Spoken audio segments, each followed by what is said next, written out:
Nag-viral ang isang PUV driver matapos umanong kikilan ang ilang Taiwanese tourists. Hindi pinalagpas ng Transportation Department ang insidente. Ang detalye sa agenda report ni Lian Bustillos ng Abante. Sa viral video na ito, makikita ang pagtatalo ng mga turistang Taiwanese at ng isang Pinoy na PUV driver sa NAIA. Tinataga raw kasi ng driver ang mga turista sa pasahe.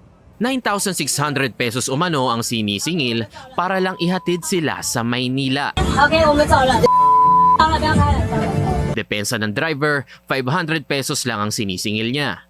Pero sabi naman ng mga Taiwanese, nang makasakay na sila sa sasakyan, bigla raw binago ang singilan at ginawang 500 pesos bawat tao ang pamasahe. Dagdag ng mga turista, lalo silang nabahala nang dalhin sila ng driver sa isang hindi mataong lugar kung saan dinagdagan pa umano ng iba't ibang singilang bayarin na umabot na nga ng mahigit 9,000 piso. Kaugnay nito, mariing binalaan ni Transportation Secretary Banoy Lopez ang PUV drivers na itigil ang pangingikil at pananamantala sa mga pasahero, lokal man o dayuhan, sa gitna ng patuloy na pagtaas ng presyo ng langis. Ipinag-utos na rin ng Transport Chief sa LTFRB at LTO na tukuyin at hulihin ang sinumang driver na mapatunayang nanloloko ng mga pasahero.